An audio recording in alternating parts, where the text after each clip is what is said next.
I take thee to be my wedded husband, to love and to hold from this day forward, for better, for worse, for richer, for poorer, in sickness and in health, to love and to cherish, till death do us part.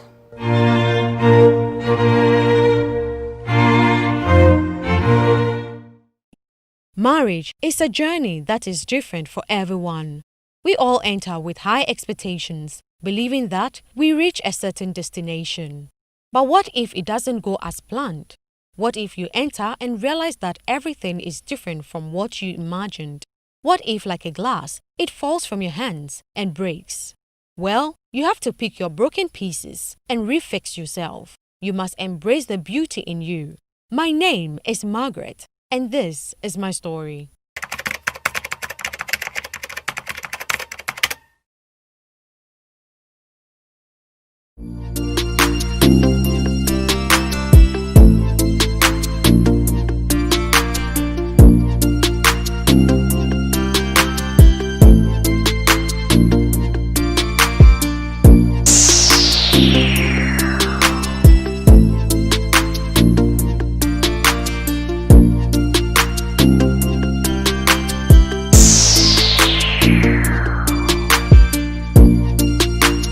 Hello, lovely people. I welcome you to another week of I Choose You. My name is Christine Jaka.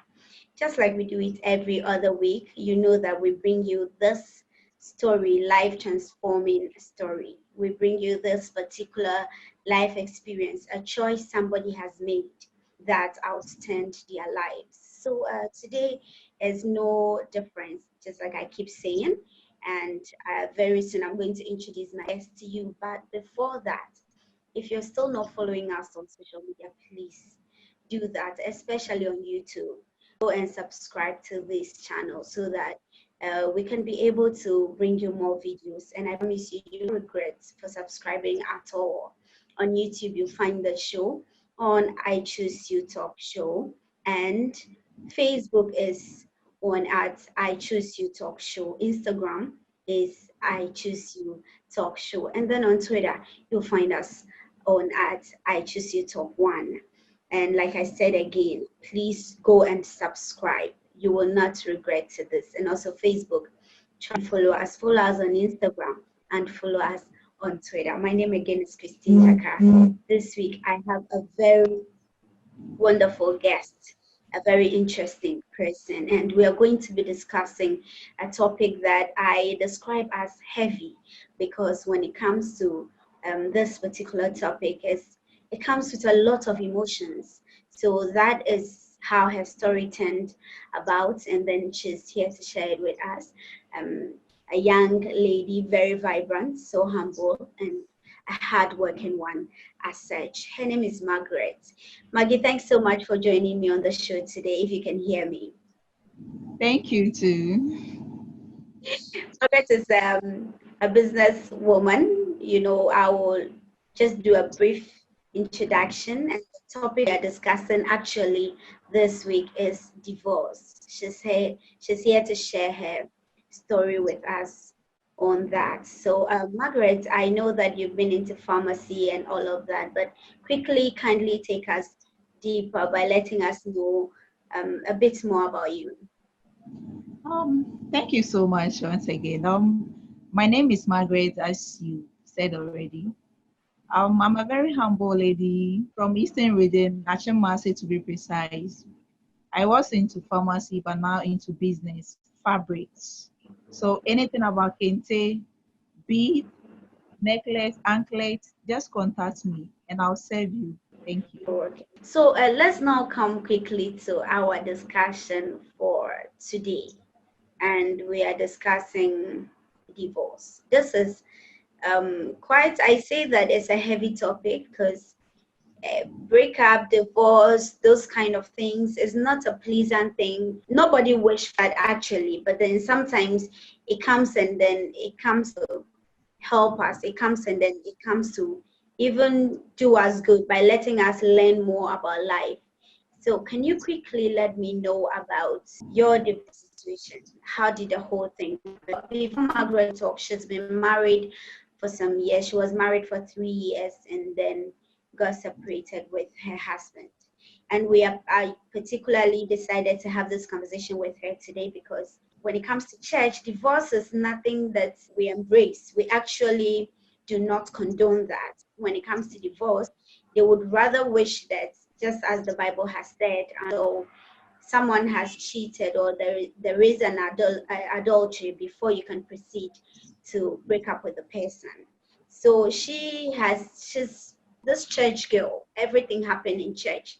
So that's why we're having this conversation with her. So I know that she's going to enlighten us a lot. Margaret, please kindly let me know how your whole divorce happened. Yeah, I got married at the age of 23 years, 2008.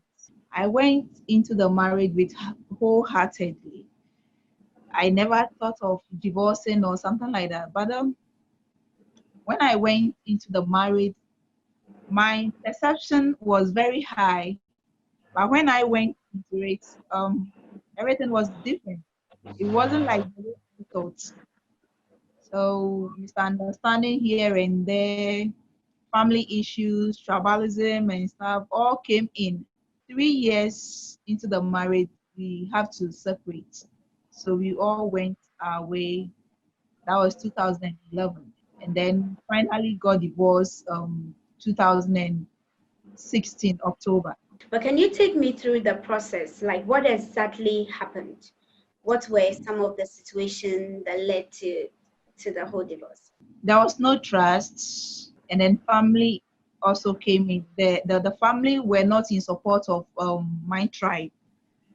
I remember when we went to the family, his mother for introduction. The mother was like, "My son, where from your wife?" And he said, "Oh, he's an Achim." And the mother was like, "Wow, as for this marriage, unless I'm dead before this marriage will succeed." That's what the mother said. I never told him that I can speak Ewe very well. He was an Ewe, but I never told him that I can speak Ewe very well.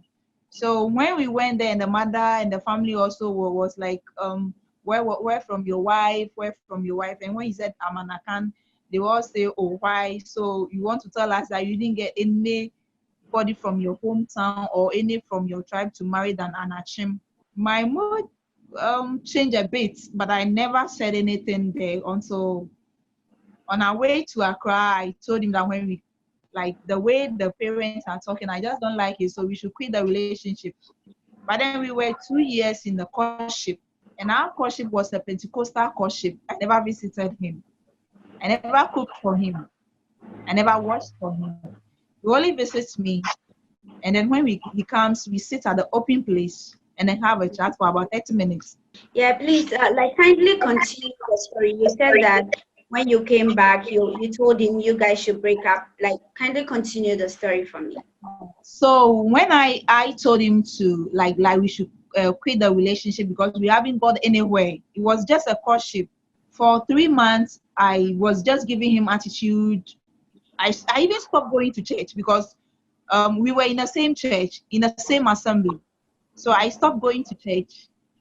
He went and complained to our elders, and they came in, talked to me that I should forget about it. And he also vowed that he is going to live with me. He is going to marry me, not the family. And you know, that then I was in love, so I also applied to what he said. But let me tell you one thing. If you want your marriage to succeed, the family hold 80% in it. You can't move with only your husband and said, "I'm marrying to him, so he is my everything." The family can come in and then break your marriage within a twinkle of an eye. They can talk to him. They can put something in his mind that he even hates you. Because if you ask me right now what happened, what brought the divorce and stuff, I don't have anything. I don't have anything to stand on it and tell you that this is what happened, what brought the divorce and then what brought the separation and then divorce. It was all about the family. Can you imagine 1 year, our 1 year anniversary, but then the after our marriage, I think 3 or 4 months, the father was not feeling well. He being the only male child in the family, I have to take care of the father, cooked for him, even change his diapers. Through the sickness and stuff, he has to be going to 37 for physio. And there was no wheelchair in the house, so I have to carry him at my back, pick a taxi to the hospital. So I remember once we went to the hospital and the doctor asked me, "Hey, you love your father very well. That's good." And I told him, "Doctor, he's not my father. He's my in-law." The doctor was, "Wow, you mean he's your in-law?" And I said, "Yes." And he said, "In this 21st century, I never thought I would meet someone who like take care of his father-in-law like this. God knows the best." So that's what I would say. Okay. Okay, Yeah. so let's move to our next question. I don't want us to like dig Yeah, too okay. much into that, but then when you realize that that decision was reached, by the way, who came to conclusion that the marriage should come to a halt? He So when he told you that, like, Margaret, how was the message communicated to you at that moment? What was the feeling and what was the decision you took? Okay, let me start from beginning of the courtship. When he met me, he said he wants to marry me by 3 months time. So by then I was so happy. Wow, so 3 months time I'll be married woman. I was so happy. At 3 months time, the 3 months took us to 3 years. I think first June, and he called me and he was like he wants us to get married in June. That is the traditional marriage. I was so happy. So I also accepted his proposal, and then it was first June, and then 9th June we had a traditional marriage. I was there one day, and he called me and was like, "Maggie," and I said yes. I want you to start packing your things. That is how it started. I want you to start packing your things by ending of that month. I'll give you transportation to pack your things and then go back to your village. Just like that. Just like that. But we were not talking for some time, but we were living in the same room. I started packing my things, and when I was leaving, even that fateful day, he was in the house when the car came to pack my things. He never said anything.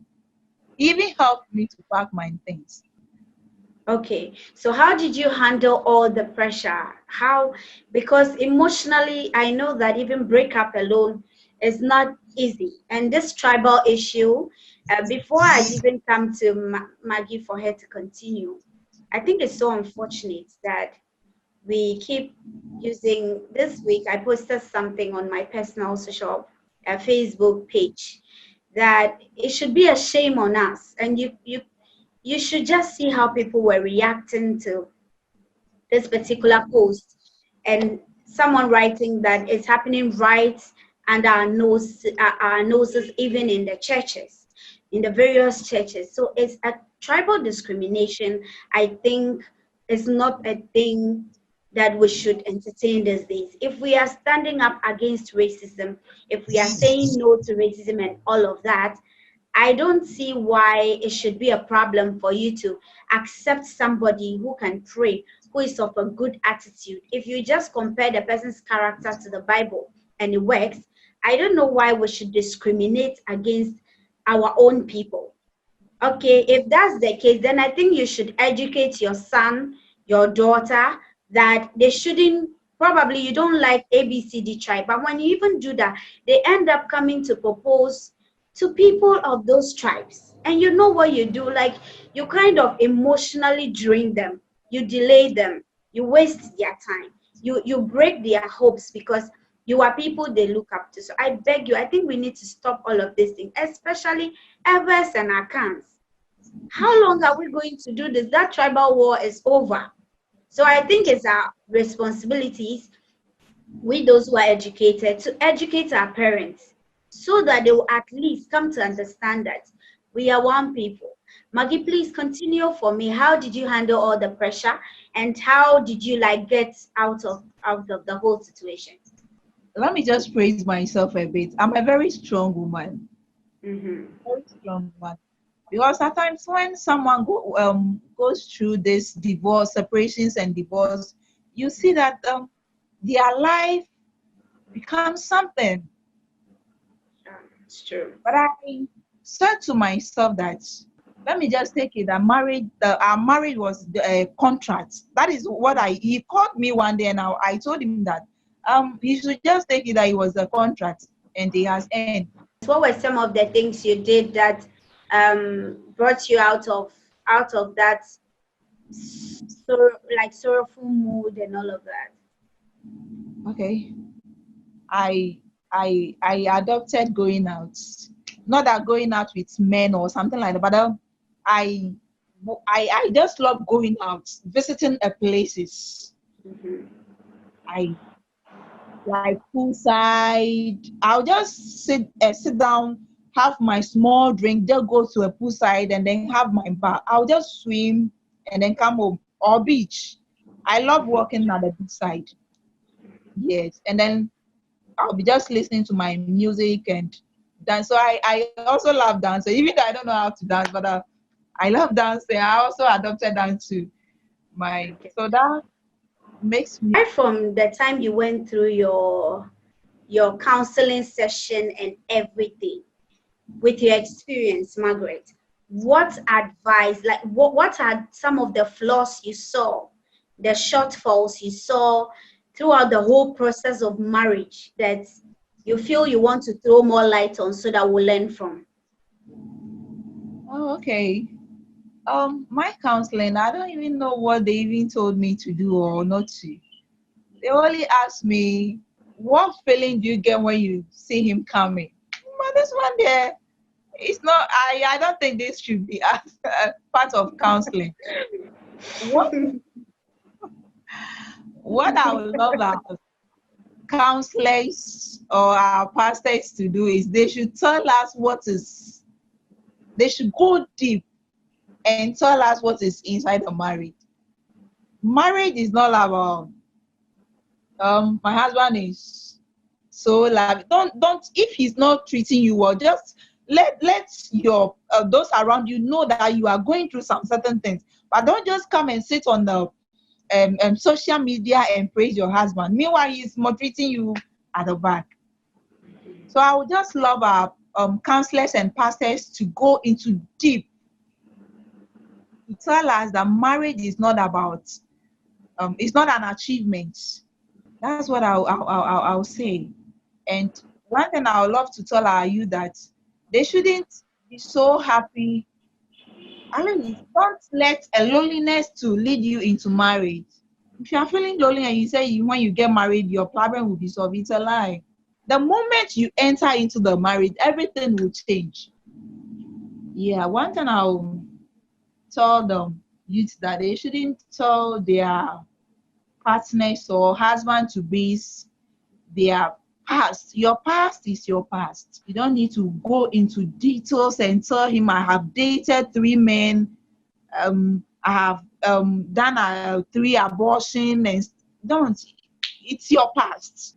But don't you think, like, when you do that, a bit of transparency before the marriage is also very important? What if he hears it from someone else?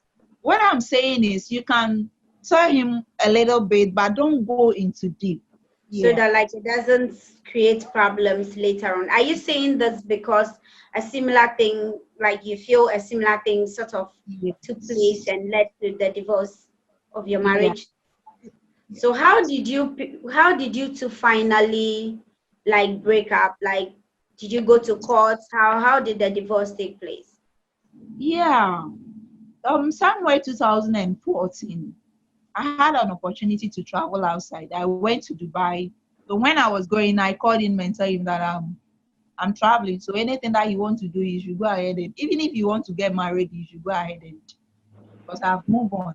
So I came back. That was 2016 October, 1st October. But then the case was already in court. He has already sent the case to court. So I also follow up, and then we went and they asked me. His lawyer asked me what do I want as a compensation, and I told him that I don't need anything from him, not even a handkerchief.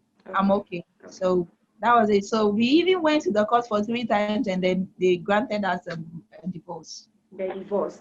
Okay, so I think we'll round up the interview, but before that, You had to pick yourself up. I know it was difficult, but what is difficult about divorce? What can you tell us that is so difficult about divorce right now? In your case, as a single lady, we know that we have single ladies who possibly haven't been married before, but as a single lady that has been married before, what are some of the challenges you face? The Bible said it's not good. God said He hates it. You know, it has become part of me that if I met a man, I can't hide it from him. So definitely, true. Maybe we'll be talking and stuff. So I have to voice it out that I'm a divorcee. But the moment you mention that, they will just go and then without coming back because they was like, hey, a young lady like you has is a divorcee. The word divorce is something. It's like when it becomes a part of you, it's very difficult, right? Margaret, before we let you go, just let me have your final word of advice to the church, your final word of advice to the single out there, and your final word of advice to the married people. Three things. Yeah, I never thought of going through that process at all. Mm. So what I would tell my those coming in that they shouldn't expect too much. They shouldn't be expecting too much to happen in the marriage. That your husband will love you, even though the Bible said they should love us. The Bible also tell us to humble ourselves, but too much of everything is bad. You humble yourself, but when he did something and you don't like it, just tell him that, oh, this and that, I don't like it. The same way you also tells you when you wronged him. But what I will also say that we should learn to forgive each other in a marriage. We should learn to forgive each other. We shouldn't hold things against our partners. And then when you are going into the marriage, don't think that you are going and come back. It is something that you have to. You are just devoting yourself to it. It's not an achievement. So that's what I'll talk. And finally, to the church. One thing I'll tell the church is that nobody thought of going into the married and then coming back. But when it comes, they shouldn't force the woman, or they shouldn't force them to because they are married, so they should force them to be into it when you are dying. Okay, Margaret, can you put I know you're into the selling of kente and other things, so can you put your Facebook handle?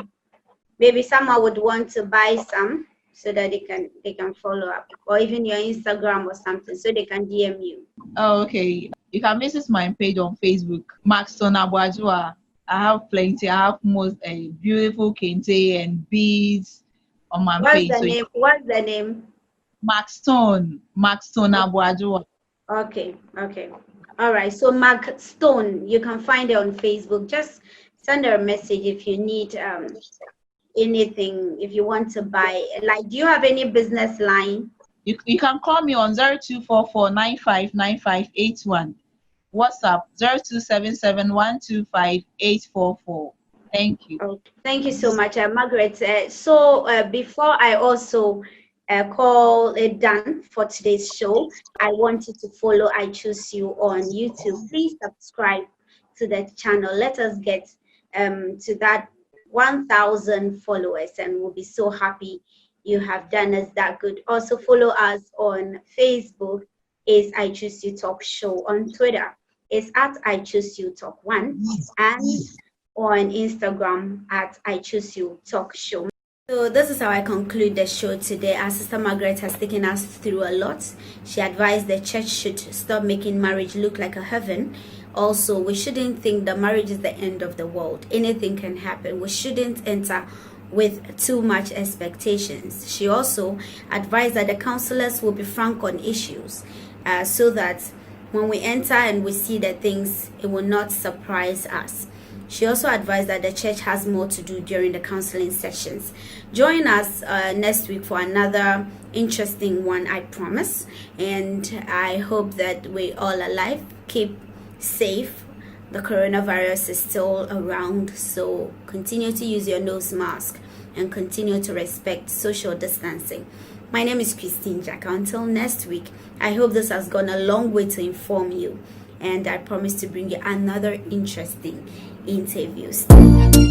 I take thee to be my wedded husband, to love and to hold from this day forward, for better, for worse, for richer, for poorer, in sickness and in health, to love and to cherish, till death do us part.